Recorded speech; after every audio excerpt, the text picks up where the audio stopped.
Takeaways from Fed Chair Jerome Powell's legacy. Add AP News as your preferred source to see more of our stories on Google. Add AP News on Google. Add AP News as your preferred source to see more of our stories on Google. Share Washington app. When Jerome Powell was sworn in as chair of the Federal Reserve 8 years ago, economists worried that inflation and interest rates were too low and that too few Americans had jobs. Now, as Powell steps down from the post after 8 tumultuous years, the U.S. economy is transformed. Inflation soared after the pandemic and has remained above the Fed's 2% target for more than 5 years, angering voters and making rents, cars, and groceries harder to afford. The Fed's key short-term rate rose to a two-decade high in 2023, even as unemployment fell to a half-century low. Along the way, Powell shrugged off relentless personal attacks from President Donald Trump that began just months after his appointment. But in January, he pushed back against an unprecedented legal investigation by the Justice Department, becoming one of the few top officials in Washington to stand up to the Trump White House. Powell said he will continue serving on the governing board until he is confident the Fed's independence is truly restored. His success at protecting the central bank from day-to-day politics will be a key part of his legacy. It is not an unblemished record, but in an extremely challenging context, he's performed exceedingly well, said David Wilcox, a senior fellow at the Peterson Institute for International Economics and director of research at Bloomberg Economics. And my overall assessment is that the country has been lucky indeed to have him as chair. Read more. Unlike many of his predecessors, Powell, 73, is not a trained economist, but a lawyer who also worked in finance before joining the Fed's Board of Governors in 2012. Unassuming in public and private, Powell often introduces himself as Jay and would display his guitar-playing skills, honed as a student busking through Europe, at the Fed's holiday parties. Here are key takeaways from Powell's tenure as Fed chair. Transitory inflation proved persistent. An inescapable part of Powell's legacy will be the post-pandemic inflation surge, when consumer prices rose by a four-decade high of 9.1% in June 2022.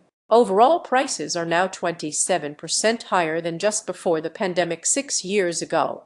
A staggering change for a country that had experienced little inflation for generations. Prices rose just 10% in the 6 years before the pandemic. Groceries are 30% more expensive than 6 years ago, after they rose just 3.6% in the 6 years preceding COVID. Powell and other Fed officials, and indeed most economists, initially said the inflationary surge was transitory, a result of supply chain snarls brought about by the pandemic as COVID shut down factories and slowed ports around the world. Even as inflation zoomed past the Fed's 2% target in 2021, the central bank kept its key interest rate near zero until March 2022, when inflation hit 6.9%, according to the Fed's preferred measure. The Fed's delay in raising rates was largely informed by a traditional economic view that inflation, stemming from a supply shock,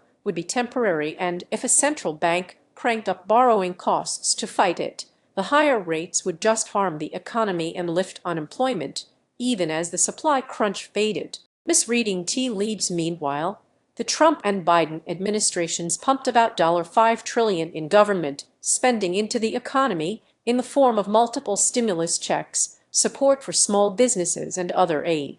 The flow of dollars fueled a spending spike just as supply chains were unable to deliver on the demand. By keeping its key rate near zero for so long, Powell's critics charge, the Fed contributed to that excess spending and worsened inflation. Even though there was all the evidence there in the data that aggregate demand was going through the roof, they still said it was a transitory supply shock, said Mickey Levy, a former top economist at Bank of America and a visiting fellow at the Hoover Institution. The Fed contributed to that inflation and completely misread the tea leaves. As inflation began to spread into items such as apartment rents and surveys showed Americans increasingly worried it would last, Powell pivoted and oversaw the sharpest increase in interest rates since the early 1980s to combat the price spike. Still, many leading economists, including former Treasury Secretary Larry Summers, worried that defeating inflation would require a recession and a sharp increase in unemployment.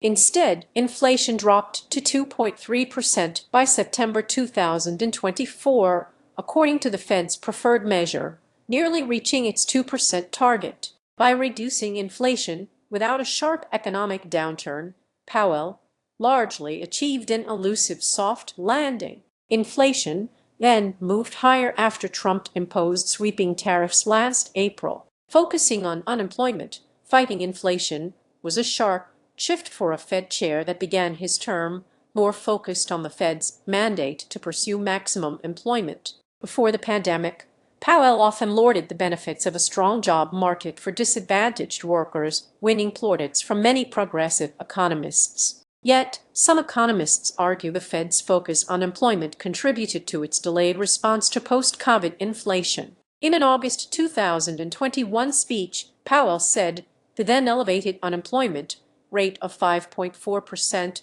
was a reason to avoid hiking rates too early. Still, many analysts defend Powell's support for the maximum employment mandate. Julia Coronado, president of Macro Policy Perspectives and a former Fed economist, said Powell was right to keep rates low before the pandemic, even as unemployment steadily declined, because there were no signs inflation was worsening. If you can actually push a little harder for a little longer with no consequences for inflation, then you should damn well do it, she said. He was absolutely right about that. He's still right about that. Fighting for Fed independence last July, in an image that will likely prove the most enduring of his time as Fed chair, Powell and Trump stood before cameras in hard hats at the site of the Fed's extensive $2.5 billion building renovation, which Trump had criticized as excessive. Trump claimed the project would cost even more $3.1 billion, and showed Powell a paper listing the costs.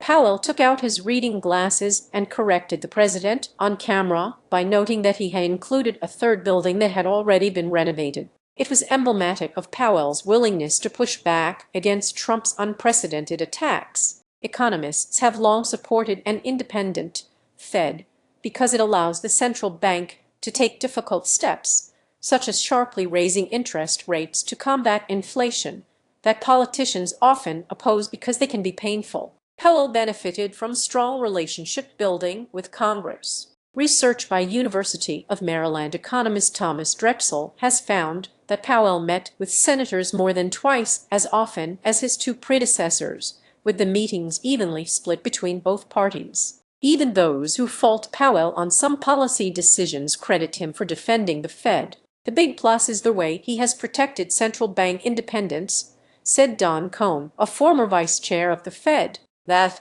is the most important thing for the future of the Federal Reserve and for protecting the public interest in having an independent central bank.